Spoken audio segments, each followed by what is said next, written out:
ठीक। जब सघन से विरल में जाती है तो अभिलंब से दूर जाती है। इसका कारण अभी हम आप लोग को बताएंगे। देखिए, क्योंकि जब विरल से सघन में आएगी तो अभिलंब की ओर झुकेगी। क्यों झुकेगी? क्योंकि जब विरल मतलब खाली स्थान, तो इसकी स्पीड खूब तेज रहेगी। मान लीजिए एकदम खाली स्थान है, रोड एकदम खाली है, मान लीजिए रोड एकदम खाली है, आपको उस पर गाड़ी चलाने को दीजिए, दे देंगे तो क्या पूरा एक्सीलरेटर चापेंगे एकदम खूब तेज का एकदम भगाएंगे। ठीक। और जब भगाएंगे, जब भीड़ भाड़ का इलाका आ जाएगा तो क्या करेंगे? ब्रेक मारेंगे, गाड़ी को धीरे कर देंगे। तो इसी प्रकार जब ये विरल मतलब खाली स्थान होता है तो खूब तेज चलता है प्रकाश किरण।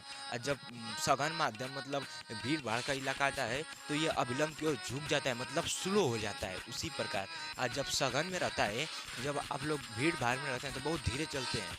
और जब जैसे ही खाली स्थान पाएंगे, रोड खाली, एकदम एक्सीलरेटर चापेंगे, हाँ निकल जाएंगे एकदम। उसी प्रकार ये भी ये क्रिया होती है प्रकाश का। तो समझ आ गया? देखिए, इसको हम डिटेल में समझते हैं। देखिए, पहले आप देखिए कॉन्सेप्ट को समझिए, रटने पे मत जाइए।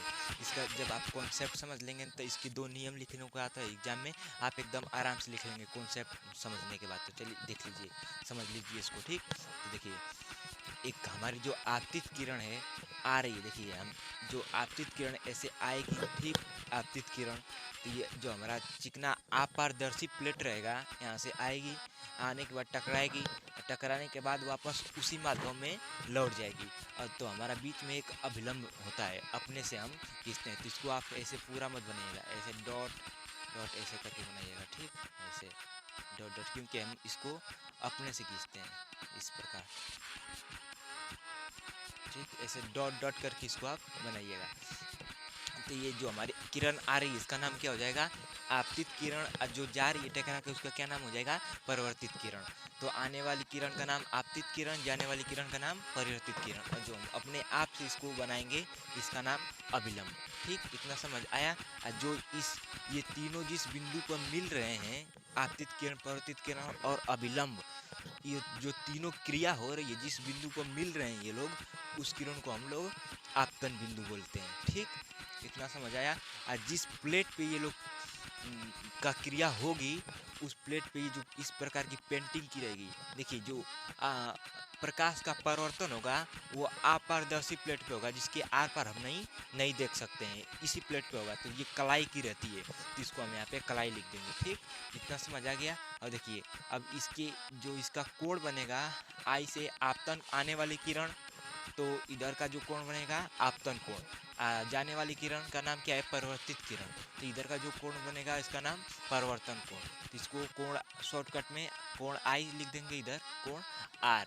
तो देखिए, कोण आई से आपतन कोण, कोण आर से परिवर्तन कोण। इतना समझ आ गया? देखिए, इसके दो नियम होते हैं, आपको रटने की जरूरत नहीं पड़ेगी, इसका कॉन्सेप्ट समझ लेंगे, ये दो नियम आप एकदम आसानी से लिख देंगे। तो देखिए, कॉन्सेप्ट तो आप समझ गए होंगे। देखिए, नियम, परिवर्तन के दो नियम होते हैं, अभी आपको हम बताएं। परिवर्तन के दो नियम होते हैं, कौन कौन से? आपतित किरण, परिवर्तित किरण तथा अभिलंब, तीनों एक ही तल पे या एक ही बिंदु पर होते हैं। तो देखिए, कॉन्सेप्ट को समझिए। आपतित किरण, देखिए आपतित किरण, आपतित किरण। ठीक। परिवर्तित किरण, परिवर्तित किरण और अभिलंब, ठीक, तीनों एक ही तल पे जो हैं वो सब तीनों एक ही तल या एक ही बिंदु पर होते हैं। ठीक। ये आपका पहला नियम हो गया। दूसरा नियम देखिए, आपतन कोण। आपतन कोण, देखिए आपतन कोण और परिवर्तन कोण एक दूसरे के बराबर होते हैं। आपतन कोण परिवर्तन कोण के बराबर होता है। देखिए, जितना आपतन कोण का मान होगा उतना परिवर्तन कोण का मान होगा। आपतन कोण का मान मान लीजिए 30 डिग्री, तो इसका भी मान 30 डिग्री होगा। क्योंकि जितना आप एक देखिए, एक प्लेट, इस पे आप लाइट बार रहे हैं, तो जितना आप लाइट को बढ़ाएंगे उतना उसका कोण भी बढ़ेगा, जितना झुकाएंगे उतना वो भी झुकेगा। ठीक। तो ये आपका प्रकाश का परावर्तन था। इतना समझ आ गया? अब इसका अपवर्तन देख लेते हैं। प्रकाश का अपवर्तन किस प्रकार होता है, इसका स्क्रीनशॉट ले लीजिए। प्रकाश का परावर्तन आप सब लोग को समझ आ गया होगा। देखिए, अपवर्तन क्या होता है। ठीक। अपवर्तन को समझ लीजिए। इसके भी दो नियम होते हैं, आप कॉन्सेप्ट समझिए, नियम आपको खुद याद हो जाएगा। ठीक। कॉन्सेप्ट पे आप ध्यान दीजिए। ठीक। देखिए, कॉन्सेप्ट पे ध्यान दीजिए। देखिए, सबसे पहले हम एक पारदर्शी शीशा लेंगे या कुछ भी चिकना लेंगे, पारदर्शी होगा, जिसके हम आर पार देख सकते हैं। देखिए, अपवर्तन में हम पारदर्शी लेंगे और जो हमारा परिवर्तन था उसमें हम अपारदर्शी लेंगे, मतलब जिसके हम आर पार नहीं देख सकते हैं वैसा चिकना तल हम परिवर्तन में लेंगे। अपवर्तन में ऐसा चीज़ लेंगे जिसके हम आर पार देख सकते हैं, उस पर हम अपवर्तन की क्रिया कराएंगे। ठीक, तो देखिए एक हम पारदर्शी माध्यम ले लेते हैं। ठीक, तो उस पर हम अपवर्तन की क्रिया कराएंगे। तो सबसे पहले हम आपतित किरण, देखिए ऊपर इसमें दो प्रकार से होता है अपवर्तन।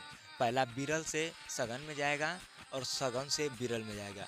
क्योंकि देखिए आप जब जब विरल से प्रकाश की किरण सघन में जाती है तो अभिलंब की ओर झुक जाती है। ठीक, और जब सघन से विरल में जाती है तो अभिलंब से दूर जाती है। इसका कारण अभी हम आप लोग को बताएंगे। देखिए क्योंकि जब विरल से सघन में आएगी तो अभिलंब की ओर झुकेगी। क्यों झुकेगी? क्योंकि जब विरल मतलब खाली स्थान, तो इसकी स्पीड खूब तेज रहेगी। मान लीजिए एकदम खाली स्थान है, रोड एकदम खाली है, मान लीजिए रोड एकदम खाली है, आपको उस पर गाड़ी चलाने को दे देंगे तो क्या पूरा एक्सीलरेटर चापेंगे एकदम खूब तेज का एकदम भगाएंगे। ठीक, और जब भगाएंगे, जब भीड़ भाड़ का इलाका आ जाएगा तो क्या करेंगे, ब्रेक मारेंगे, गाड़ी को धीरे कर देंगे। तो इसी प्रकार जब ये विरल मतलब खाली स्थान होता है तो खूब तेज चलता है प्रकाश किरण, और जब सघन माध्यम मतलब भीड़ भाड़ का इलाका आता है तो ये अभिलंब की ओर झुक जाता है, मतलब स्लो हो जाता है। उसी प्रकार और जब सघन में रहता है, जब आप लोग भीड़ भाड़ में रहते हैं तो बहुत धीरे चलते हैं, और जब जैसे ही खाली स्थान पाएंगे, रोड खाली, एकदम एक्सीलरेटर चापेंगे, हाँ निकल जाएंगे एकदम। उसी प्रकार ये भी ये क्रिया होती है प्रकाश का। तो समझ आ गया? देखिए इसको हम डिटेल में समझते हैं। देखिए एक पारदर्शी माध्यम लेंगे हम। ठीक, उसमें हम आपतित किरण विरल माध्यम से आपतित किरण को भेजेंगे, क्रिया कराएंगे, तो क्या अभिलंब से ये झुक जाएगा सघन में आएगा तो। ठीक, जो ये हमारा आपतन कोण है, ये हमारा आपतन कोण, ये आपतित किरण, ये अपवर्तित किरण। देखिए उसमें हमारा परिवर्तित हो रही थी लेकिन इसमें हमारा अपवर्तित हो रही है, अभिलंब की ओर झुक रही है। तो ये हमारा अपवर्तित किरण, आपतित किरण, अपवर्तित किरण और आपतन कोण, ये हमारी क्रिया हो रही है। ठीक, ये सघन विरल से सघन में जा रहा है, और इसमें आपतित किरण क्या हो रही है, अपवर्तित हो रही है, विरल से सघन से विरल में हो रही है, तो अभिलंब से दूर हट रही है। ठीक, अभिलंब से दूर हट रही है, ये हमारा आपतन कोण। तो इसको हम कोण आई से आपतन कोण और कोण आर से अपवर्तन कोण, इसमें भी देखिए कोण आई से आपतन कोण, कोण आर से अपवर्तन कोण, इसके भी दो नियम होते हैं। कॉन्सेप्ट पे आप ध्यान दिए होंगे तो आप नियम को कर लेंगे। देखिए आपतित किरण, अपवर्तित किरण। ठीक, आपतित किरण, अपवर्तित किरण तथा अभिलंब, ये हमारा अभिलंब, तीनों एक ही बिंदु या एक ही तल पे होते हैं। ठीक, सेम उसके तरह है, बस यहाँ पे आपका नाम चेंज कर देना है, अपवर्तित किरण कर देना है। और देखिए दूसरा नियम ध्यान से समझिए।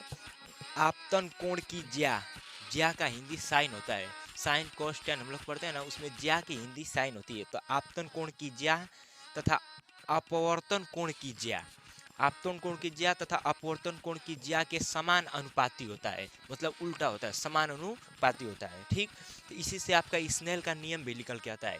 देखिए स्नेल का नियम देखिए, आपतन कोण की ज्या, आपतन कोण साइन आई, आपतन कोण। ठीक, आपतन कोण आई से हम लोग लिखते हैं, तो साइन आई समान अनुपाती होता है।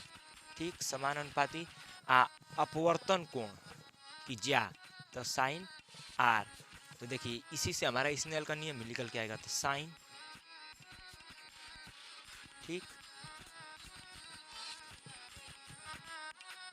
साइन, इसको हम हटाएंगे तो बराबर का चिन्ह लगाएंगे तो इसको हम लोग यन लिखते हैं, अगर इसको हटाएंगे तो इसको एन लिखेंगे, और साइन आर, इसको हम लोग पक्षांतर कर देंगे इस साइड, तो